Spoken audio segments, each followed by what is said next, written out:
Comme je l'ai dit, c'est vrai que je vais essayer d'expliquer un peu les thèmes qui sont en russe. Je vais comme ça essayer de vous donner l'aperçu de l'Olympiade. Je vais comme ça essayer de faire des corrections, voilà, de ces Olympiades-là pour que ce que vous ne savez pas, parce que imaginez-vous les facultés ou bien les éléments qu'on étudie à l'école et les Olympiades, c'est vraiment hyper différent. Voilà, donc ne vous fiez pas, ne dites pas ce qu'ils sont en train de faire actuellement. Ça, ce sont les bases pour une personne qui veut vraiment postuler, parce que qui veut vraiment participer à cette Olympiade-là. Voilà, c'est juste les bases. Mais en réalité, l'Olympiade est très différent. Il vous faut encore un truc de plus pour pouvoir avoir une bonne place et venir étudier gratuitement. Voilà. Donc, c'était juste ce que je voulais vous dire. Mais n'oubliez pas, ça sera en langue russe. Donc, si vous voulez de l'aperçu, un petit élément pour pouvoir venir étudier en langue russe, voilà, ou bien connaître un peu la langue russe pour pouvoir participer à cette Olympiade-là, voilà, ça sera aussi une bonne chose pour vous. Donc je continue. Donc, comme vous voyez là, on va essayer de faire un peu rapidement pour ne pas que la vidéo soit assez longue. Donc, ici, après, je vais essayer de vous expliquer en long et en large comment ça va se passer. Voilà. Donc, ici, nous sommes maintenant sur le thème de quoi? D'intersection. Donc, intersection, comme je vous l'avais dit, ça veut dire quoi? Ça veut dire que l'élément doit appartenir à A et appartenir à B. Donc, si nous revenons sur nos principes qui sont là, c'est-à-dire notre A et notre B, on sait déjà que le cardinal de A c'est 5, le cardinal de B aussi c'est 5. Maintenant, ici, on va essayer de respecter la formule qui est là pour pouvoir trouver les éléments de quoi? De A inter B, comme ce qu'on a fait pour A union B. Donc, A inter B, c'est égal à quoi? Si je prends ici A inter B, ok, donc n'oubliez pas, retenez bien, A inter B, c'est l'élément appartient à A et appartient à B. Donc ici, si je prends par exemple 1 appartient à B, mais n'appartient pas à A, ça veut dire que ce n'est pas possible de choisir et de mettre 1 parmi A inter B. Ici, on a 7, il y a 7 ici, il y a 7 là. Donc ça, c'est possible. Donc je peux prendre 7. Ici, il y a 0, il n'y a pas 0, non. Il y a 4 et il y a 4 là, donc je peux prendre 4. Ici, il y a 6 et il n'y a pas 6 là, donc ce n'est pas la peine.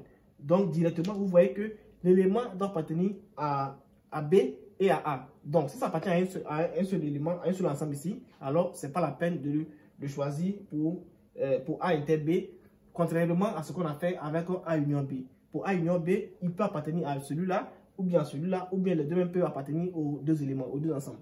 Voilà, donc c'est très différent. Cette nuance, il faut vraiment maîtriser ça pour mieux avancer. Voilà, donc ici, on a maintenant A inter B qui est égal à quoi? Qui est égal à quoi? 7 et 4. Maintenant, si on veut se baser sur le thème de cardinal qu'on avait déjà fait auparavant, le cardinal de A inter B serait égal à quoi? Si je mets là, le cardinal de quoi? De A inter B serait égal à quoi? On dit qu'on compte les éléments qui contiennent l'ensemble. Donc, on a 1, on a 2. On a 1 et 2. Donc, ici, le cardinal de A inter B, c'est égal à quoi? C'est égal à 2. Donc, pour pouvoir terminer maintenant, on va vérifier si ces éléments-là, si ces formules-là sont vraiment exactes. Et on va comme ça essayer de remplir les conditions de la formule de base du dénombrement.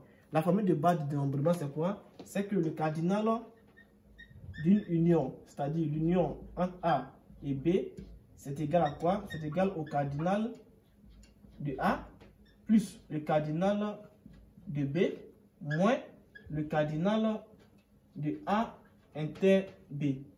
Voilà, donc le cardinal de l'union entre A et B, c'est égal au cardinal de A plus le cardinal de B moins le cardinal de l'intersection de A inter B. Alors, on va essayer comme ça ici de vérifier un peu plus rapidement pour voir ce que ça nous donne. Donc ici, on sait déjà que le cardinal de A union B, on avait déjà fait cela, on avait dit que c'est égal à 8. Alors, si on met 8 là, ici c'est égal.